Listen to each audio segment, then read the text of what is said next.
Bueno, este cuadro es para lo siguiente. A veces dicen, no le vamos a dar insulina porque no va a comer, se va a operar y va a quedar en ayunas. Pero recuerden esta secuencia.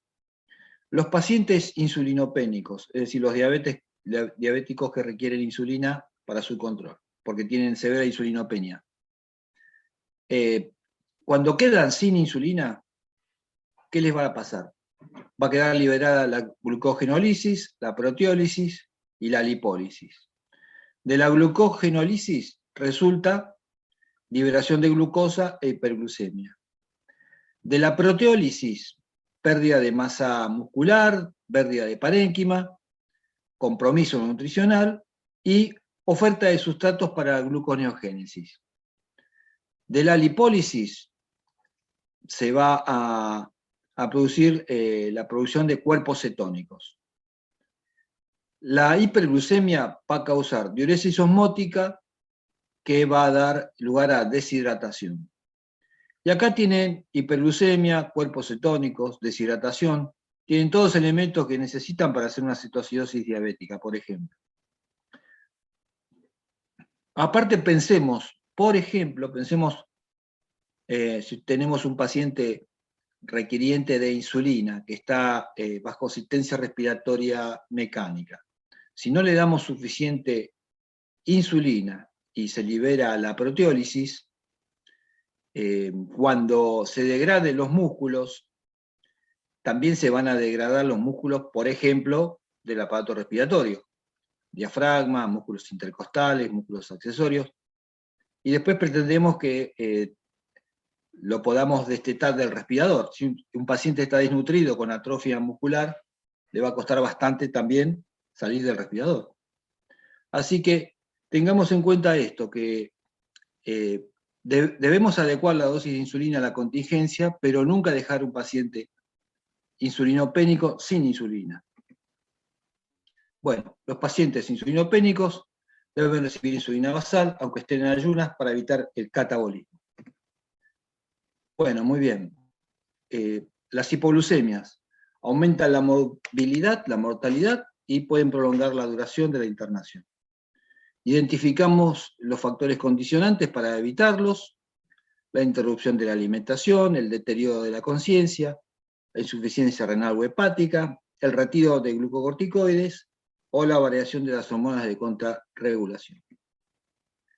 Bueno, si el paciente está despierto, puede ingerir una solución con azúcar, y si no puede ingerir o tiene trastornos de la conciencia, debemos administrarle dextrosa al 50%, 20 mililitros o 25 mililitros si tiene compromiso de la conciencia, seguido de dextrosa al 5%, 100 mililitros por hora.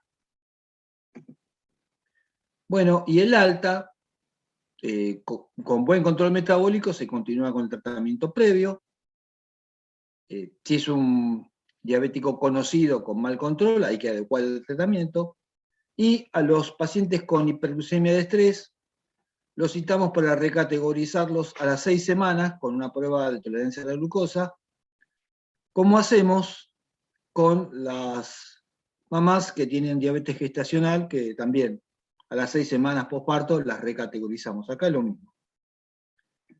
Bueno, acá terminó la clase estructurada, y ahora viene la parte que está en inglés, que son las guías. Vamos a repasar las guías americanas. No sé si manejan inglés.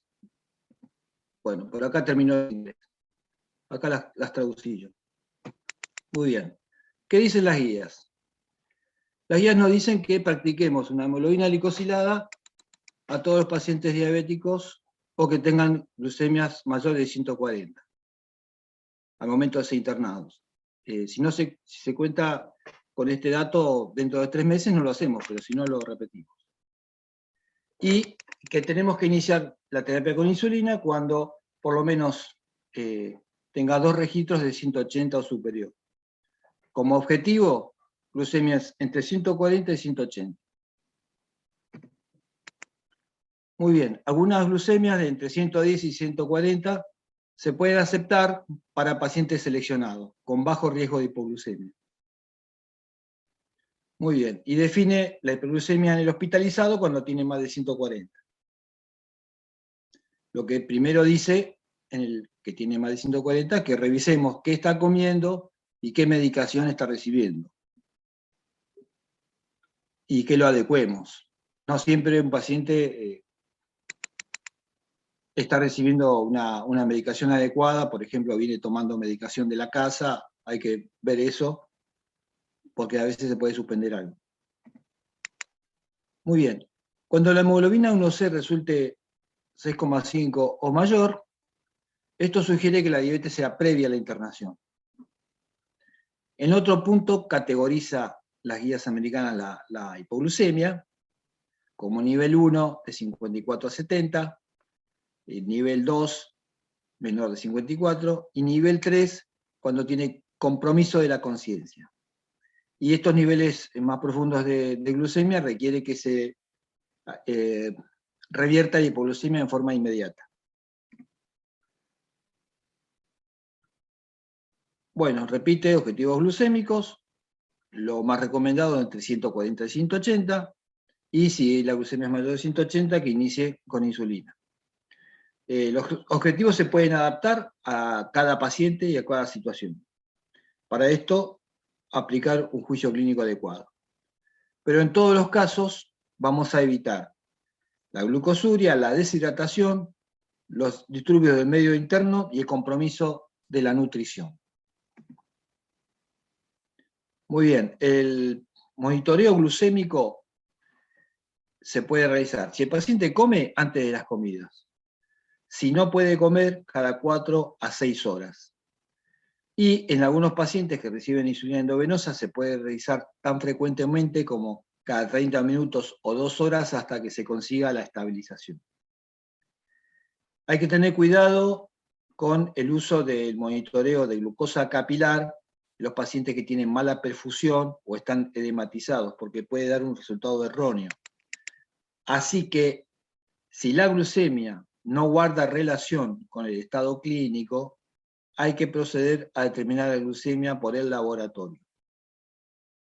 No se recomienda en internación el uso de los monitoreos continuos de glucosa en los pacientes críticos. El monitoreo continuo es tipo el freestyle libre. Si alguno no lo conoce, cuando terminamos la exposición, lo explicamos bien. Así que este tipo de monitores no se recomienda tenerlos en cuenta en internación porque para esta contingencia no están validados. Bueno, muy bien. El uso de insulina en el paciente no crítico con ingesta limitada se usa insulina basal más correcciones.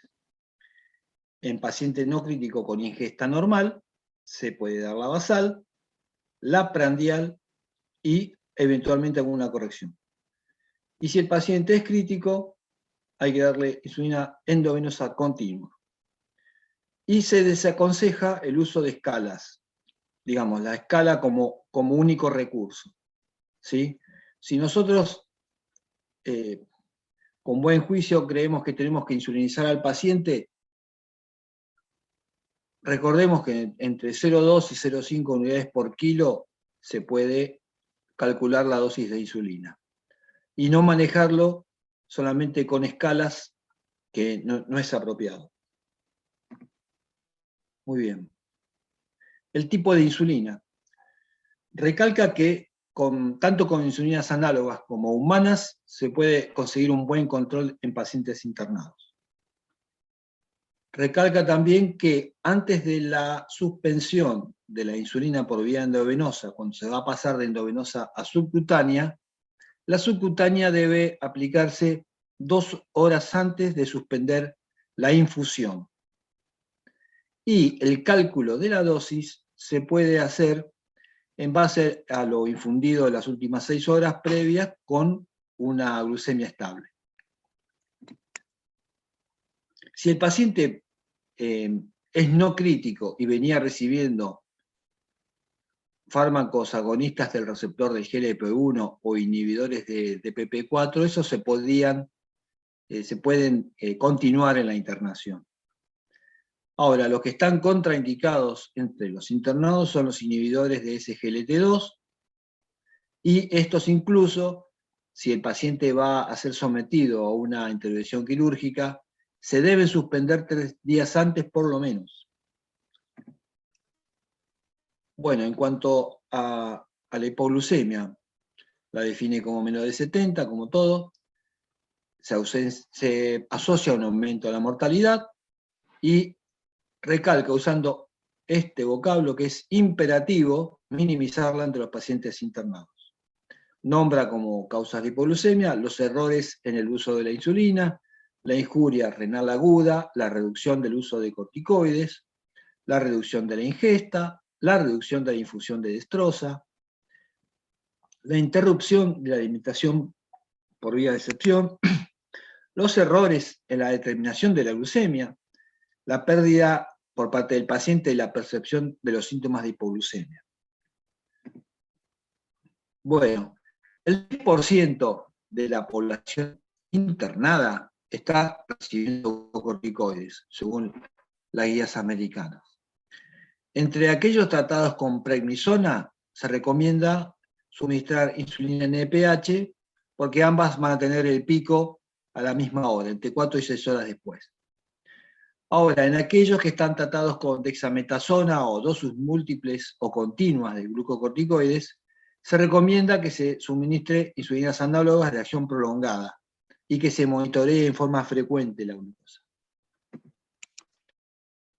Bueno, muy bien. En el prequirúrgico se aconseja manejar glucemias entre 80 y 180 miligramos por decilitro, evaluar morbilidades que pueden dar lugar a resultados adversos, como cardiopatía isquémica, neuropatía autonómica o insuficiencia renal. Recomienda no suspender la metformina, eso se ve con cada paciente, pero dice que se puede dejar. Recalca suspender los inhibidores de SGLT2 3 días antes del procedimiento quirúrgico y dice más o menos lo mismo que las otras guías en cuanto al uso de insulina, que se suministre el 80% de la dosis habitual de la insulina basal. Recordemos que la insulina basal puede ser la mitad de la insulina del día, es decir, el paciente puede recibir la mitad de la insulina en forma basal y la otra mitad en insulina rápida con las comidas. Acá te dice que